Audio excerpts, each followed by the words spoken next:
I don't consider myself to be a trad wife, but obviously, I am a stay-at-home mom.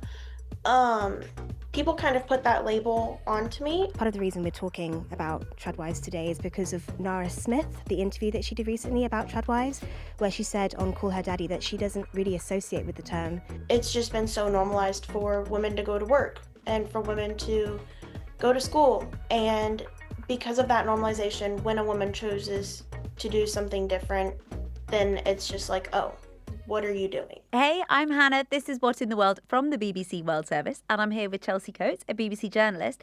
And we're talking about a really interesting topic today: trad wives and stay at home mums and the kind of stuff they post on social media. Yeah, so I've definitely come across it while scrolling. I'm not sure Me about you, too. Hannah.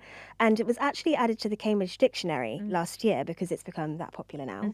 Mhm. So their definition is a married woman, especially one who posts on social media, who stays at home doing cooking, cleaning, etc., and has children that she Mhm. takes care of. But in recent years, that kind of definition has broadened. So people tend to apply it to lots of different kind of women. Some of them stay at home mums, some of them stay at home wives. It tends to kind of morph and change depending on who's using the Mhm. term. But it originally started to be used around 2020, so off the Mhm. back of the pandemic.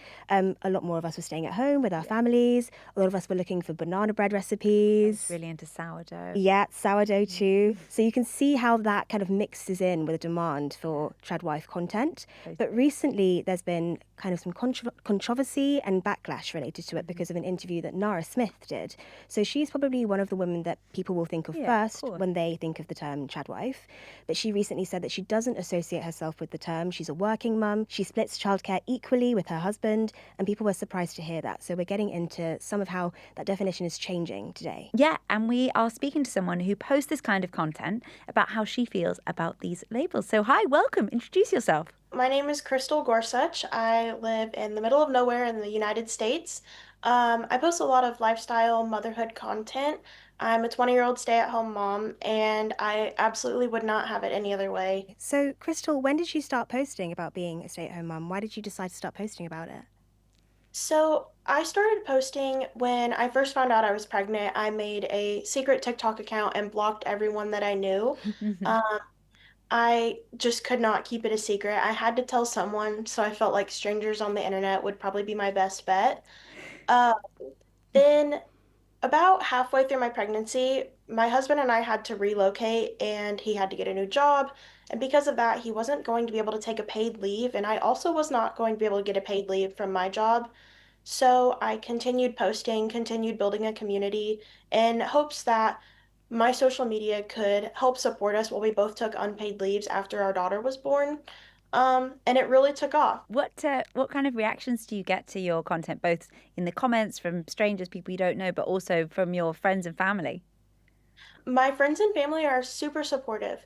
My parents aren't very active on social media, Mhm. but both of them made TikTok accounts just to follow along and support my journey. And then on the internet, it's kind of a mixed reaction. There are definitely the people who are also young moms, young wives, who live a similar life to me, and they really enjoy my content. They really enjoy that I'm just like showing what I do and kind of basically normalizing it. Mhm. And then there are also other people who aren't that big of a fan of it. They think that I should be like out at clubs or getting a degree and doing all these things. And there's just a lot of mixed opinions on what I post and how I live my life. Mm. Hmm. You mentioned just now that there's sometimes kind of a mixed reaction. Not everybody's a fan of kind of stay at home content, stay at home mum content, rather. I know that you've kind of referenced the tradwife hashtag before and kind of spoken about that. Obviously, that's become quite a controversial term for several reasons. What do you think about how people criticize that term sometimes and being associated with that? So personally, I don't consider myself to be a trad wife, but obviously, I am a stay-at-home mom. Um, People kind of put that label onto me, and that was definitely a more negative label that they put on me. I do kind of lean into it just because it is like a trending topic right now. So just kind of leaning into that helps to just boost my videos and get my videos out to where more people can see them. So just to be clear, you don't identify with the label tradwife, but you do sometimes use the hashtag tradwife to try and get your content more views. Yes, yes. Can I ask, why don't you identify with the term? What about it do you not identify with? So, in my opinion, when I think of a tradwife, I think of the 1950s housewife. I think of not having rights. I think of, just a lot of abusive or toxic situations that came along with being a 1950s traditional housewife. And that's just not my situation. That's not even close to what my situation is. I have, obviously, I have ample rights. I'm able to drive a car. I'm able to have my own credit card. It just doesn't feel genuine to call myself a trad wife. Crystal, where do you think the tradwife label comes from? And do you think it's about women taking ownership of it? Or is it being used as a criticism against these kind of content creators? I think, literally speaking, obviously, the term trad wife comes from traditional wife. That's what it's short for. Um, which means a wife who stays home, a wife who has as many children as physically possible, a wife who cooks, who cleans, who takes care of all those children. And I think, figuratively speaking, that term comes from just a place of unacceptance, a place of, I almost want to say hatred, um, for women who choose to stay at home. Um, in today's society, feminism is such a big thing and it's such an important thing. I'm not going to say that feminism isn't important. It is so, so important. And feminism is the reason why I get to choose if I want to go pursue a law degree, if I want to go be a teacher, if I want to stay at home, if I want to do whatever I want.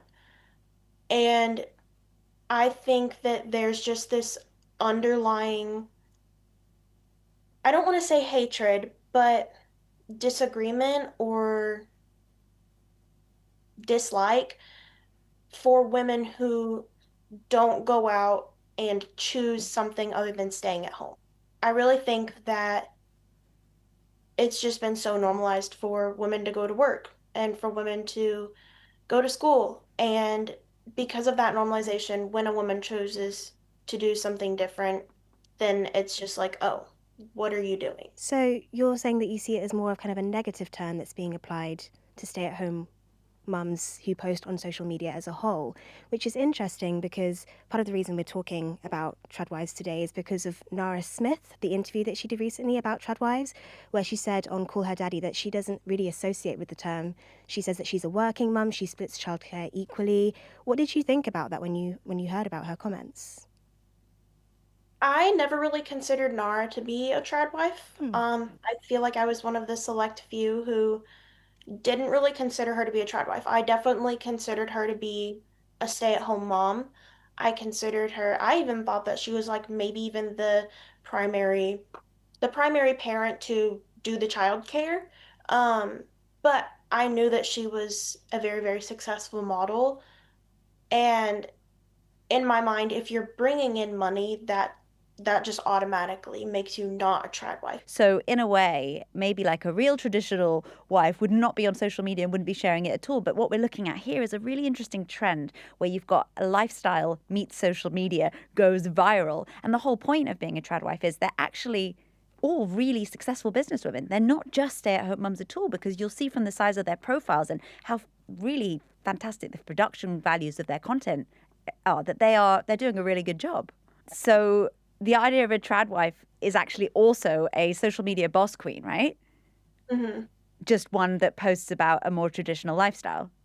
Yeah, I would say that that would be accurate, especially in Nara's case. I was wondering, out of all the posts that you've done so far, especially around being a stay at home mum, which one has been the most popular? Which one got the most engagement from your followers? Back at the very beginning of my TikTok journey, I did have a post. I think it's sitting right around 1.7 million views. Wow. I posted a video saying something like, life is so crazy because what do you mean I'm 19 years old, married to the love of my life, pregnant with my daughter and I get to go shopping tomorrow. Something super simple. I was just happy. I was so happy and I posted it and it blew up. Like it really, really took off. Was it a really positive reaction? Like, what were people saying in the comments? It was very mixed. Just like Oh. everything else I post, it was very 50-50. There were a lot of people that were like, "Oh my gosh, yes, girl, you go, girl." But then there were a lot of other people that were saying, "This is my biggest nightmare." Mm. Why? There were um I feel like just because of my age, being young and being in that position, people seem to think that I haven't really lived enough life. Um, but really they don't know how much life I've lived because they only see what I show them. Um, People seem to think that like I said earlier that I need to go to the clubs, I need to go do this, I need to go do that, and then that's me experiencing life. But I mean, I've done so many amazing fun things and I considered my life to be lived. Crystal, thank you so much for speaking to us and for sharing your story with us. Yeah, no problem. Thank you, Crystal. See you soon. Thank Bye. you. Bye. Bye. So, Chelsea, as we heard there from Crystal, a lot of women who post this kind of content do not associate with the term, Yeah. with the label tradwife. They call themselves stay-at-home wives, stay-at-home mums, but they are actually mostly pretty successful businesswomen. They have product lines, they have huge followings on social media, which they monetize. Definitely. So I mentioned Nara Smith earlier, but another one of the most popular accounts that people tend to refer to as a tradwife account is Hannah Nealman's account. Yeah. It's called Ballerina Farm. She has more than 10 million followers on Instagram alone. So she's hugely popular and she is also a very successful businesswoman. Yeah. So she's seen as a tradwife because she has a lot of children. She has 9 children. She lives on a farm. A lot of her content is about baking, but also she's opened a cafe. The town near her farm where she lives has become almost kind of a tourist destination in Utah because people are going there because they've watched her content. She has her own lifestyle brand and she sells everything from kind of kitchen utensils, but also things like protein powder, which you probably wouldn't associate with kind of a traditional lifestyle. So these women, the most popular tradwives, the ones with the biggest followings, are successful businesswomen in their own right. And a lot of sometimes the criticism that's directed at some of them comes from a place of we feel like there's a contradiction here. So you're posting and implying to some people that you live a very traditional life. So the husband is the breadwinner and the wife stays at home and takes care of the children and does the cooking. But really, actually, if you're doing all of these brand partnerships, if you're running a successful business, how are you finding time to take care of your children and do all the cooking? There's lots we don't see as Exactly. well. There's lots that we don't see. And so people feel like there's a bit of a contradiction there and that leads to some controversy around the term. Yeah. Another criticism that we hear about these accounts that appear to be posting tradwife type content is political ideologies, because it is a traditionally conservative aesthetic, isn't it? Yeah, so Crystal kind of referred to it a bit there, the idea that some people criticize what they see as tradwife content because they tend to associate it with more conservative views. Some people think that it's promoting outdated expectations for women, but people also criticize it because they tend to apply a lot of political associations to what they see as tradwife content. So people have associated it with President Trump's MAGA movement, so Make America Great Again. Remember the red hats he was wearing during his presidential campaigns. And part of the reason for that is because of pronatalism. So that's the idea that if women have more children, that helps to create a more productive and successful and prosperous society. Yeah. So take Hannah Nealman, who we mentioned earlier. She has 9 children.